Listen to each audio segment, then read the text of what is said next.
huge part of that plaza was focused on safety. The next rung on the ladder is a temporary materials plaza. So this is, we go ahead and close the street, and we're able to implement public space very quickly. So we have a toolkit. All these materials go in about a week, and so it's a way to deliver a community asset immediately, very quickly, but it also allows us to really watch the space and see how it's working, and it gives the community a chance to use the space and really grow into it. And then the last plaza type is the permanent materials plaza, where we go ahead and have a landscape architecture and engineering team, and we totally redesign the space. We're able to eliminate curves and include a lot more permanent design elements. So that could be stormwater capture, a lot of sustainability elements, but more planting, light poles, permanent seating fixtures, things like that. But again, by the time we're designing this more expensive, more permanent space, we've had a temporary space out there long enough to really be able to test it and know what will work for the community. So part of our program involves a lot of public outreach. We want to make sure we can incorporate as much of the community as possible and get as much input as possible. So this is an example of an advanced notification sign. Before we do anything, we put these signs up in the space so people can see that there's something coming down the pike.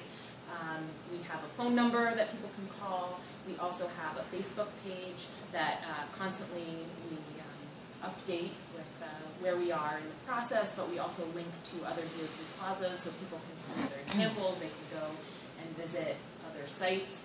You don't need to be a member of Facebook to view the page. It's a public page. We also really rely a lot on our partner to get the word out. And that could be everything from flyering for community workshops, making sure that we are incorporating all the right languages for the local community.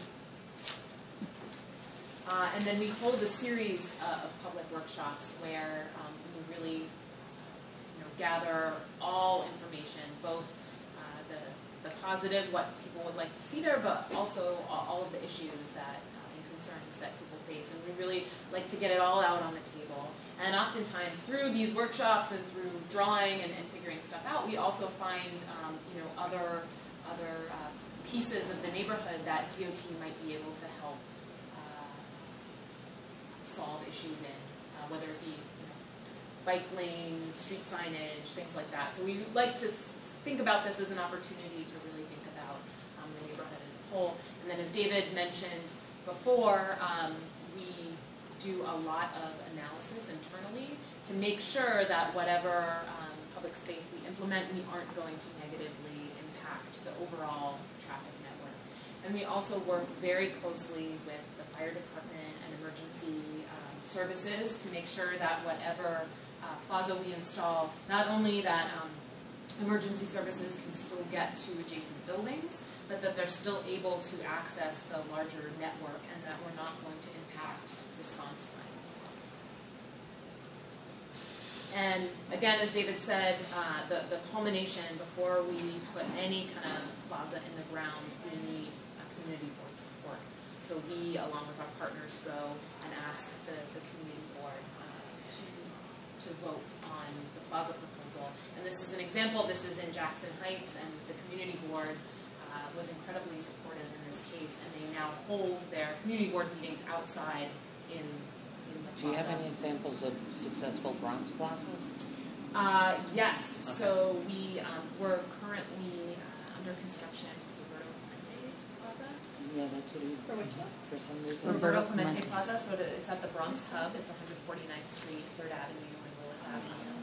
And that initially went in just as a temporary materials safety project. Right. But since we've worked very closely with SoBro, and the bid has been involved there as well, and so we've come up with a totally new design that includes seating, more and that's right on 3rd Avenue? Yes. Yeah. Do you know when this will be finished? When the projected date is finished? So a year from now, 2 years? It's about an 18-month construction, and they're just starting, yeah. So And there's some other pieces to that project as well. Again, like David mentioned, we're doing some neck downs, some additional bus bulb areas, to make more room for bus stops. So 'cause that's a super busy area. Mm-hmm. yep. And it's a perfect case of where there were a lot of people, and so Too many. and so we want to give them more space and also a higher quality of space. So we're adding trees, there'll be a fountain, there will be a lot of lighting. So we're really able to address a lot of the kind of transportation and public safety issues that are And in what that about area. evenings? Only because I know how busy that is, but once the stores close, it becomes very deserted. What happens with the plazas for safety reasons? So again, we have a lot of light to make sure that it's bright and feels comfortable.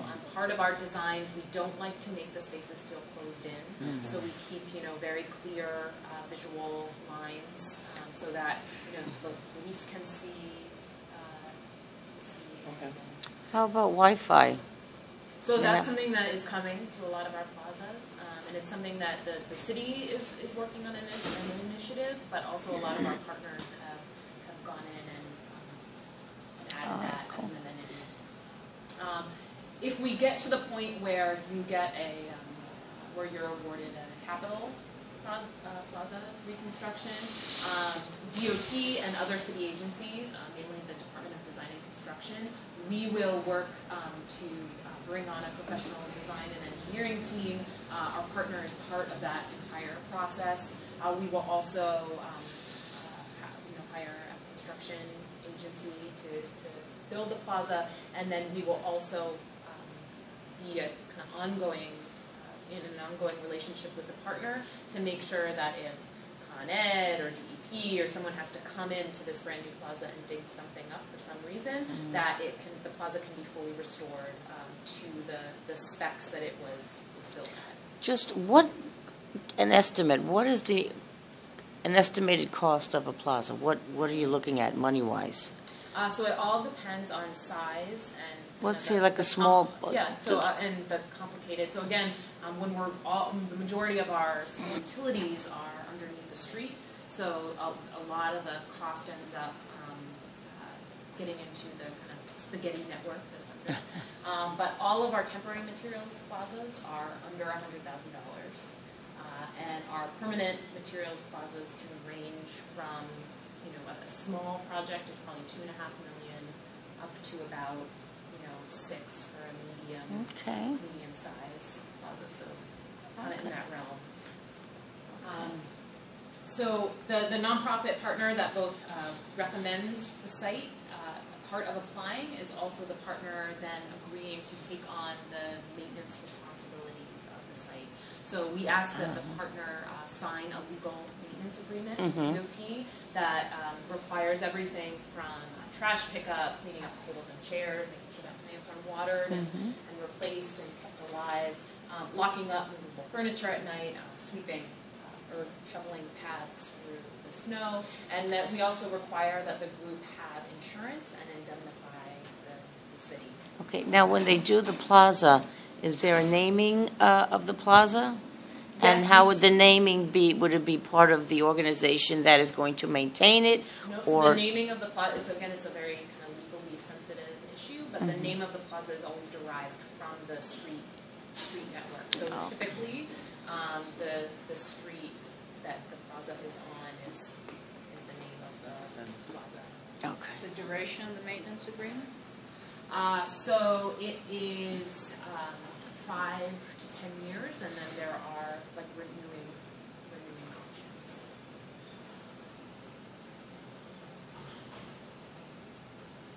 And so as part of applying, a community group is kind of publicly announcing that they want to take on the maintenance of that plaza. But again, through the outreach process, we work to try to incorporate. No one group totally represents the community, right? So that's a lot of times. That's why we go to the community board and make sure that they're aware and that they then move to support it. The 5 to 10 is for the temporary or for the permanent? The duration? Either. Either. Both. So something else that we ask the Plaza partner to do is positively program the space. So really to keep the space active and alive and engage with all the different civic and business activity